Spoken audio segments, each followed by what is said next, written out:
Om Swastiastu. Selamat pagi, salam sejahtera untuk kita semua.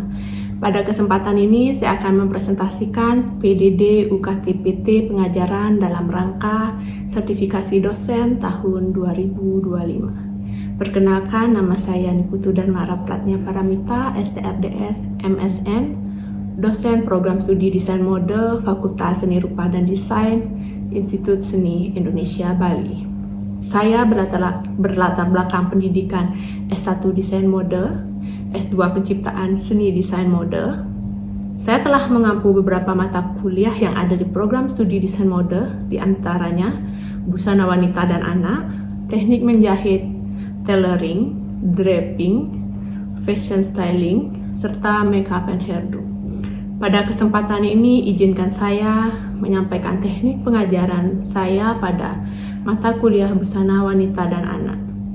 Untuk mata kuliah busana wanita dan anak dengan kode mata kuliah DMD 011 dengan bobot 3 SKS yang berada pada semester 2, mata kuliah busana wanita dan anak merupakan salah satu mata kuliah inti dari program studi D4 Desain Mode yang selaras dengan learning outcomes prodi, yaitu fashion designer, pattern maker, fashion stylist, fashion illustrator, tekstil designer, fashion konsultan, dan fashion jurnalis. Perkuliahan ini dilakukan melalui metode penugasan, case method, dan project based learning. Mata kuliah busana wanita dan anak bertujuan untuk memberikan pengetahuan dan keterampilan dalam mewujudkan busana wanita dan anak. Mata kuliah ini membahas tentang definisi busana wanita dan anak, macam-macam jenis gaya busana, desain busana wanita dan anak sesuai dengan kesempatan, membuat pola busana sesuai dengan desain busana wanita dan anak, serta tahapan menjahit busana wanita dan anak. Adapun capaian pembelajaran mata kuliah busana wanita dan anak sebagai berikut. Yang pertama, memahami ruang lingkup dan definisi busana wanita dan anak. Yang kedua, memahami, mengidentifikasi, dan membuat desain sesuai dengan gaya busana dan tren mode busana wanita. Yang ketiga, menguasai pembuatan pola dasar badan dan pecah pola sesuai dengan desain busana wanita dan anak. Yang keempat, menguasai tahapan pemindahan pola pada kain serta proses menjahit busana pesta dan anak berdasarkan kesempatan. Dari 4 capaian mata kuliah tersebut, maka akan diturunkan menjadi sub capaian pembelajaran dengan 16 kali pertemuan, di mana pertemuan ke-8 presentasi tentang desain busana wanita kekinian berdasarkan sub CPMK yang telah diberikan pada pertemuan pertama hingga pertemuan ke-7. Pertemuan ke-16, praktek mendesain dan menganalisa desain busana wanita dan anak dengan tema kearifan lokal berdasarkan sub CPMK yang telah diberikan pada pertemuan ke-9 hingga pertemuan ke-15. Selanjutnya saya akan menjelaskan teknik pengajaran saya di mana menggunakan metode DIY. Yang pertama, delivery. Penyampaian materi perkuliahan menggunakan metode ceramah, demonstrasi pada saat praktek, serta referensi dengan buku ajar yang telah saya buat. Selain itu, penyampaian materi menggunakan PowerPoint setiap pertemuan, tugas yang berupa suatu proyek setiap pertemuan dipresentasikan, karena ini sangat perlu untuk melatih kemampuan mahasiswa. Yang kedua, interaction atau interaksi. Pada saat pertemuan, saya memberikan stimulus kepada mahasiswa untuk memberi pertanyaan dari bagian materi yang mereka kurang pahami. Di setiap pertemuan, saya memberikan waktu untuk diskusi atau tanya jawab saat kelas berlangsung. Selain itu, kami juga melakukan diskusi melalui WhatsApp group setelah kelas selesai jika masih ada pertanyaan yang kurang jelas saat kelas dilaksanakan. Yang terakhir adalah assessment atau penilaian. Dengan metode ini, bagaimana cara saya memberikan nilai kepada mahasiswa, di mana saat pertemuan pertama, saya memberikan kontrak perkuliahan berupa rambu-rambu yang harus dipatuhi mahasiswa saat mengikuti perkuliahan, dan mahasiswa mengetahui aspek penting tentang penilaian dan evaluasi. Selain itu, penilaian tugas praktek atau proyek dan penilaian kinerja, di mana setiap mahasiswa memiliki buku asistensi sehingga setiap kegiatan tercatat rapi pada buku asistensi. serta penilaian sikap dan tanggung jawab.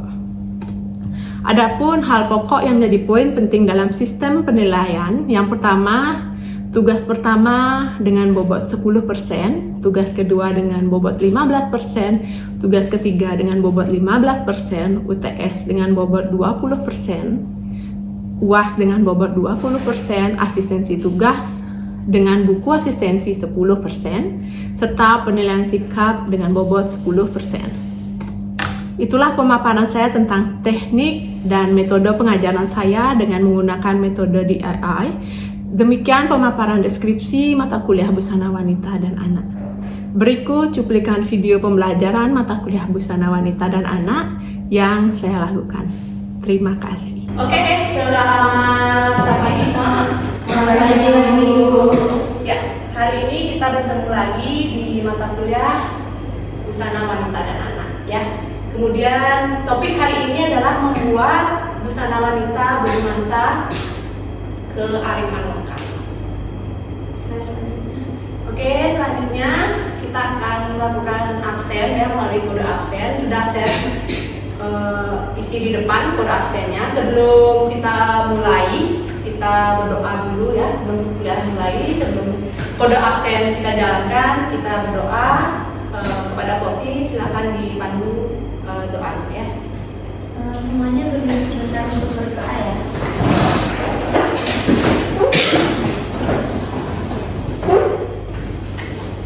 Mari kita berdoa menurut kepercayaan dan agama masing-masing. Berdoa dimulai.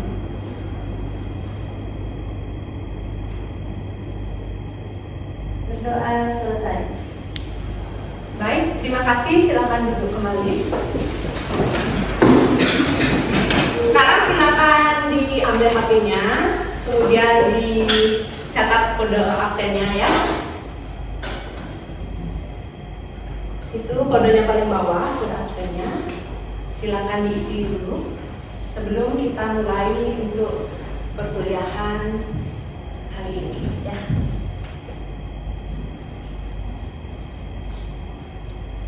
Oke, sudah ya? Oke, terima kasih. Jadi sebelum mulai topik hari ini, kita mengingat kembali. Nah, minggu lalu kita sudah melakukan pertemuan ya, di mata kuliah yang sama, mata kuliah Busana Wanita dan Anak. Jadi boleh dibantu saya gitu ya, mengingat kembali. Apakah masih mengingat materi yang sebelumnya yang telah saya ajarkan? Gitu. Ayo, boleh siapa yang bisa bantu saya? Silakan angkat tangan, sebutkan nama dan NIM.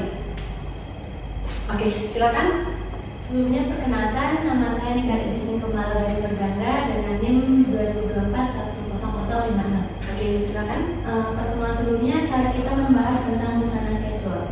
Nah, busana casual itu pakaian casual yang biasanya dipakai untuk pakaian santai, nyaman dan tidak terlalu formal. Dan pakaian ini tuh digunakan dalam sehari-hari.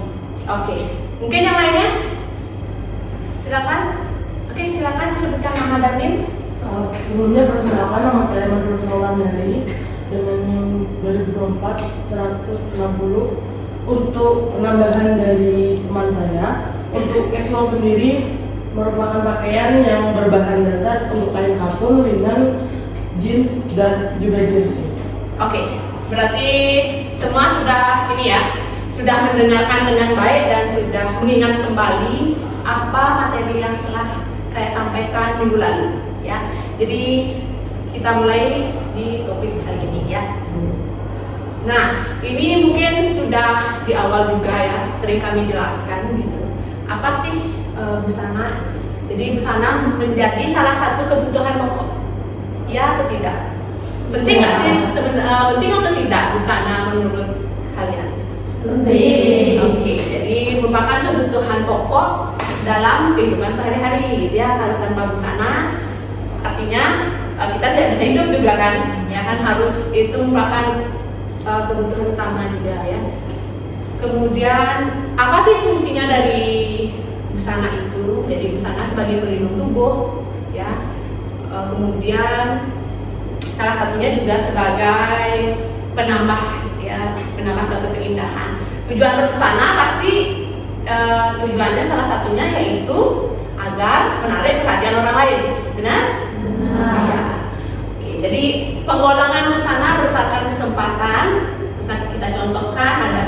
kerja, busana rekreasi, busana pesta. Jadi perbedaannya adalah busana pesta dibuat lebih istimewa dari busana sehari-hari, ya. Ada yang membedakan. Oke. Jadi dari jenis busana itu, jadi kita fokuskan ke busana pesta, ya. Oke, next. Nah, sebelum itu juga pasti kita harus tahu tujuan pembelajaran, ya. Apa sih tujuan pembelajaran mata kuliah busana wanita ini dengan topik hari ini, ya. Jadi kita mengangkat kearifan lokal. Salah satu kearifan lokal apa ya? Bisa diberi contoh apa? Seperti yang di depan sudah saya tuliskan apa? Kain endek, ya benar. Jadi kain endek merupakan salah satu tekstil tradisional Bali, ya, yang sudah mendunia. Sudah sering melihat di pasaran, ya. Apalagi sekarang sosial media sudah banyak, bisa kalian lihat di sana, di Instagram, TikTok, gitu, ya. Di sana, jadi warna, motif itu beda-beda, memiliki arti tersendiri, ya. Apa sih tujuannya? Jadi kita bertujuan membuat busana ini, salah satunya berinovasi menggunakan kain tradisional, contohnya kain endek ini, untuk melestarikan dan apa? Melindungi, ya. Artinya perlu dilestarikan kain ini, kemudian tujuannya juga yang membantu apa? Perekonomian, ya benar, perekonomian dan kesejahteraan masyarakat Bali. Jadi kita membantu UMKM yang ada di Bali, gitu, ya. Jadi semakin meningkat kebutuhan dengan kain endek, jadi semakin meningkat juga perekonomian dan kesejahteraan masyarakat Bali, ya. Jadi busana pesta adalah, siapa yang bisa bantu saya? Pengertian busana pesta seperti yang bisa dilihat di depan. Jadi busana pesta adalah busana pada kesempatan pesta, gitu, ya. Jadi disesuaikan lagi sama waktunya, apakah pagi, sore, atau malam. Jadi itu ada kategori waktu yang membedakan dari penggunaan busana pesta. Nanti akan berpengaruh kepada warna yang kalian pilih, kemudian corak atau motif yang kalian pilih, kemudian ada tekstur, ya, tekstur bahan. Sebentar kita akan pelajari itu. Oke, selanjutnya next, inovasi.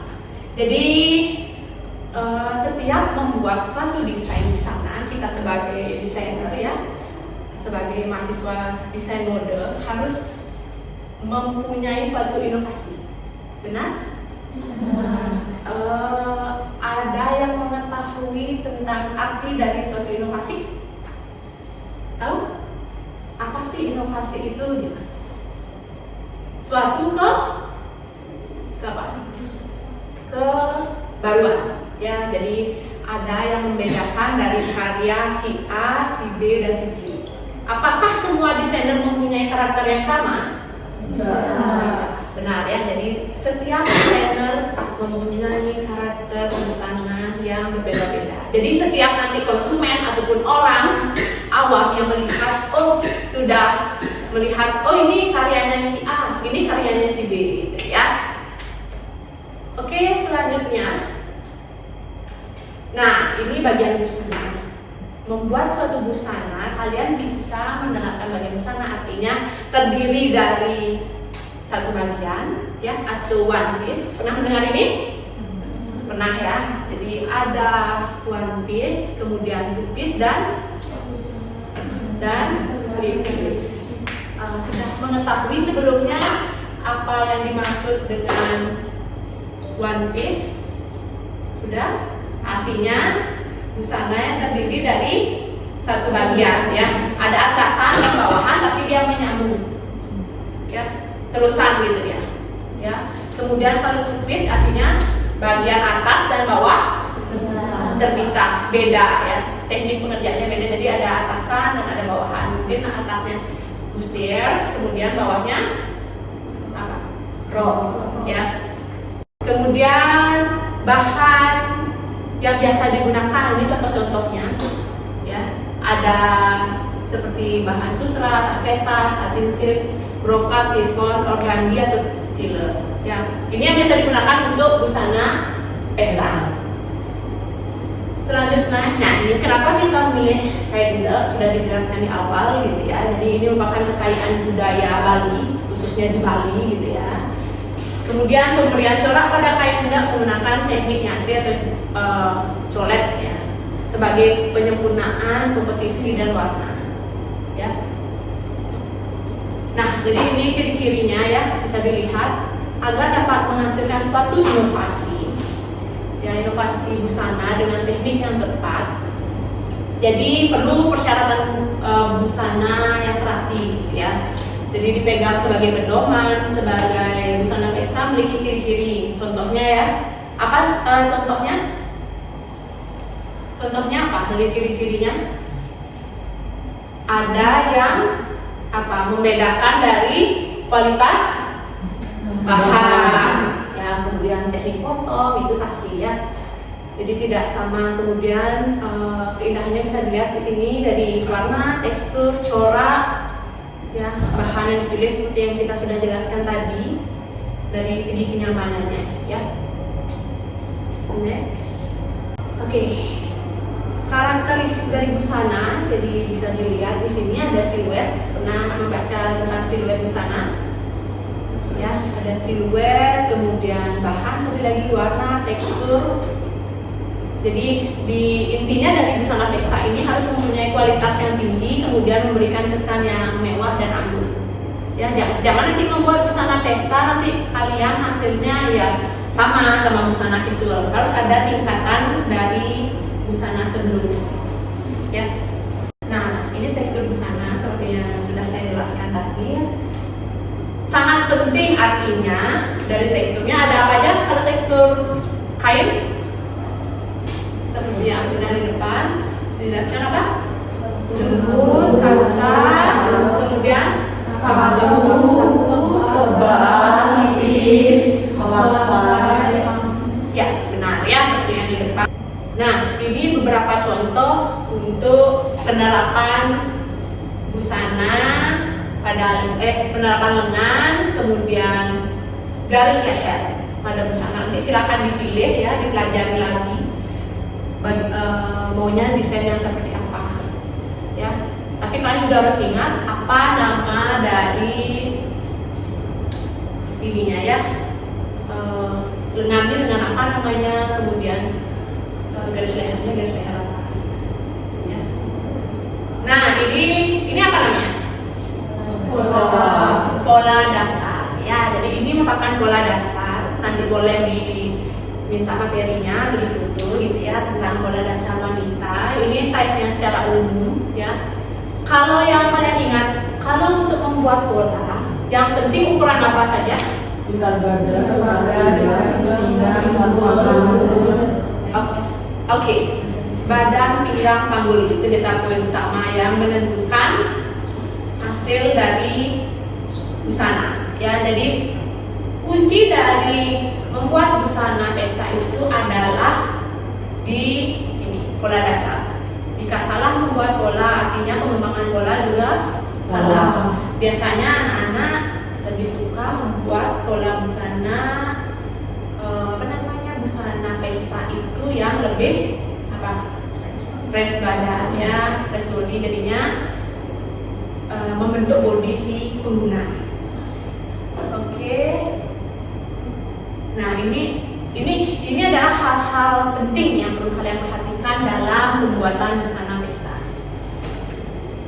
Bisa dilihat yang pertama itu ada desainnya ya, seperti yang sudah dijelaskan desain. Jadi kira-kira mau membuatnya seperti apa gitu. Kemudian selanjutnya persiapan kebutuhan alat dan bahan.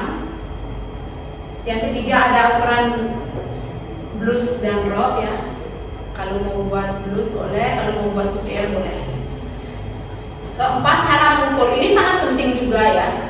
Cara mengukur itu kunci utama juga dalam pembuatan busana. Jangan nanti hasilnya terlalu sempit. Jadi kalian atau customernya rugi gitu ya, sudah mengukur tapi tidak bisa bergerak. Selanjutnya adalah pola dasar, sudah saya jelaskan tadi. Setelah kalian membuat pola dasar, ada yang namanya pengembangan pola. Jadi pengembangan pola nanti dikembangkan dari pola dasar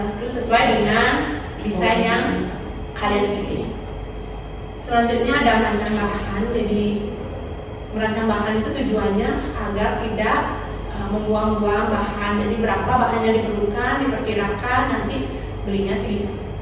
Ya. Yang selanjutnya langkah-langkah menjahit seperti biasa ya. Langkah-langkah menjahit itu juga penting. Jangan sampai kalian tertukar dalam langkah-langkah menjahit agar hasilnya maksimal.